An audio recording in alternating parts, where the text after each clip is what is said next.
ci waa CROUS bu Kaolack encore nga gis ni fan yi waa FONGIP ñoom tribunal jox na leen dëgg. ak Grand Théâtre. Grand Théâtre jox nañ leen dëgg.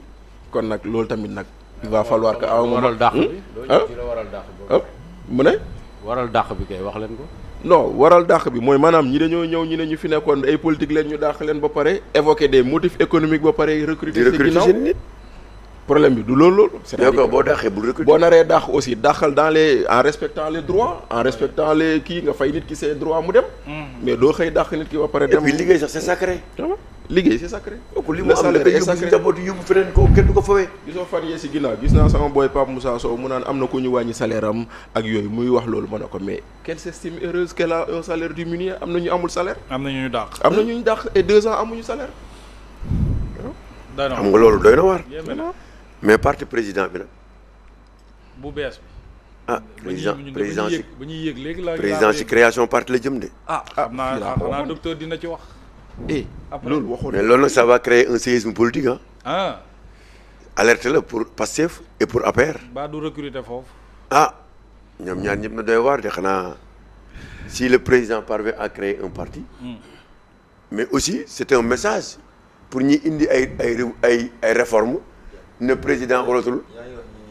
wala ci waa FHS aussi le fond. d'accord ndax yi daañu ci ñëw. merci beaucoup Aliou. ñu ngi lay nuyu bu baax a baax mon très cher. parce que dàq yi bëri na trop. ñu ngi lay fay bu baax a baax di la sant. merci mais temps yi moom damay gondi trop parce que ni ngay solo nii vraiment. non tey damaa la yóbbu murit rek. waaw col bi neex na ma trop. sopp naa ko j'espère que tu te portes bien. Oui super. que ça se passe comme tu veux. merci beaucoup di leen ziar bu wér a wér. di nuyu suma gars yi. Bachir Fofana. lay ziar bu wér a wér et puis mon ami et frère Oumar. c'est mon autre ami aussi Amadou Diouf. di la sant bu baax a baax professeur sant la je suis content c'est une fierté d'être toujours à vos côtés. fii ci biir Ndoumbelane. et puis évidemment Omar je m'en vais naturellement donc confirmer justement de l'intégrité de ce grand monsieur. qui est Cheikh Dieng. Voilà, docteur Cheikh Dieng, donc c'est un monsieur que je suis depuis ses débuts, pas en politique, mais bi nguuru Bassirou Diomaye Faye commencé, au travers justement de ses interventions yi nga def par rapport au conflit qu'il a eu avec l'ancien ministre, c'est toujours le ministre de l'assainissement. moom Cheikh Dieng histoire boobu mu choqué ma trop parce que on était parti soi-disant ñi nekk ci nguur gi tey ci benn espèce de rupture. Donc fi ñu rompre cette rupture là première fois bi ñu rompre cette rupture là mooy jour bi nga xam ne Mohamed jour bi docteur Cheikh Dieng amee problème ak Cheikh Tidiane Dièye concernant l'assainissement tey nag dama bëggoon mu ñu leeral lu bare par rapport à l'ONAS surtout les contrats les gros contrats qui sont détenus justement par 2 ou 3 grosses sociétés qui sont là il y en a une en tout cas qui est là depuis 2002 muy la société Delta boobu kooku bëgg naa tey ñu leeral ñu ci mu Sénégalais yëpp xam parce que man wax naa ci mais xëy na sama wax dafa tuuti. mais xëy na dafa suufee comme suufee na à ce point là dina am koo xam ne dina ko kawel tey jii nii. ba yóbbu ko benn niveau où effectivement les Sénégalais comprendront véritablement ce qu'il en est justement de ces marchés là au sein de l'ONAS. Très bien. Voilà. C'est important. Et puis comment ça marche notamment le directeur de l'exploitation tey il faut nga leeral ñu lépp nu mu demee parce que dafa mel ni ñooñu ñoo fexe ba dàq ko. wala dàq lu ko bokk. parce que tout simplement des intérêts étaient menacés. Quand même. Donc bravo à vous cher monsieur kontaan naa nekk ak yow tey jii nii surtout pour leeral sénégalais yi parce que fii nii transparence la ñuy wax Mohamed te dëgg dafa war a di jiitu cim réew parce que am leen xam-xam am leen lu leen neex boo leen jiitalul dëgg réew moomu mënul dem. te réew mi nag dafa mel ni ku ñëw rek les politiques se succèdent et naturellement se ressemblent. Et je trouve que c'est dommage et à un moment donné il faudrait que ça change dans ce pays-là parce que dëgg mooy defar réew. Très bien merci beaucoup yàlla sàmm yàlla merci alors loolu t'inquiète pas daan ci ñëw ba mu yaatu ci mbirum ONAS boobu mais tout d'abord on a été éliminé ci coupe du monde je reste avec toi. naka nga ko jàngatee.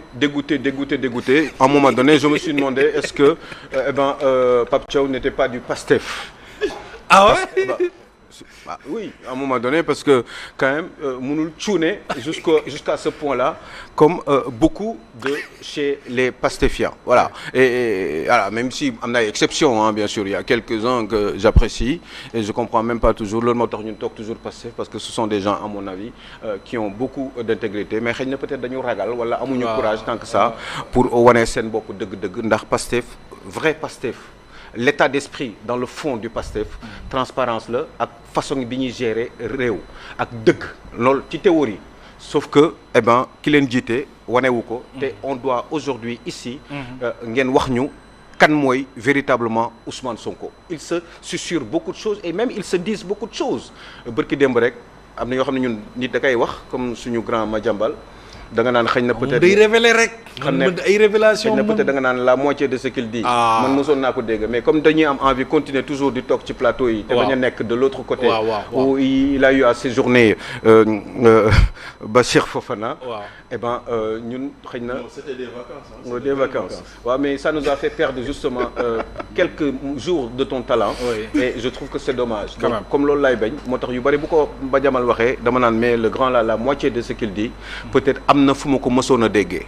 très bien Amadou sunu équipe bi toog moom et puis kaddu yu ñu ciy dégg yëpp staff bi fédération joueurs yi entraîneur bi yow qu'est-ce que cela vous inspire cette élimination? Oui, merci Mohamed. Mais d'abord une déception comme tous les Sénégalais parce que mener 2-0 nga toog ba mu des ay 5 minutes l'entraîneur n'a pas su gérer le score. ñu remonter le ba 3-2 ben je crois que c'est exceptionnel quoi. Ah ouais.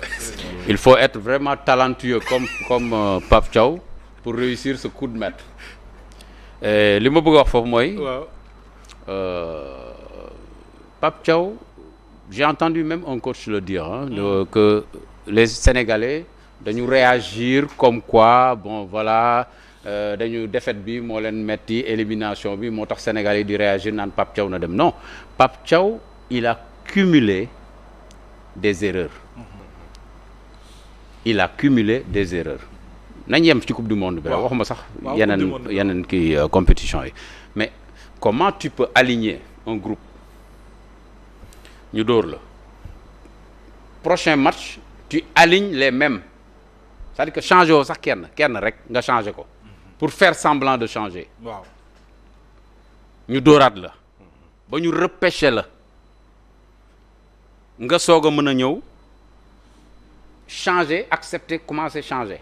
Encore que ci changement boobu t'arrives à dominer 2-0 ñu ne c'est réglé. quand même affaire bi stable nga rocci ñi nga xam ne ñoo téyewoon yëf yi teg ci biti groupe bi déstabilisé ñu fekk la fa. foog ne gagné nga daa foog ne gagné la. Non mais attends c'est-à-dire que ça prouve que oui.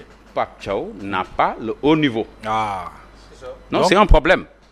Il n'a pas le haut niveau. Donc à ce stade il te faut. Non.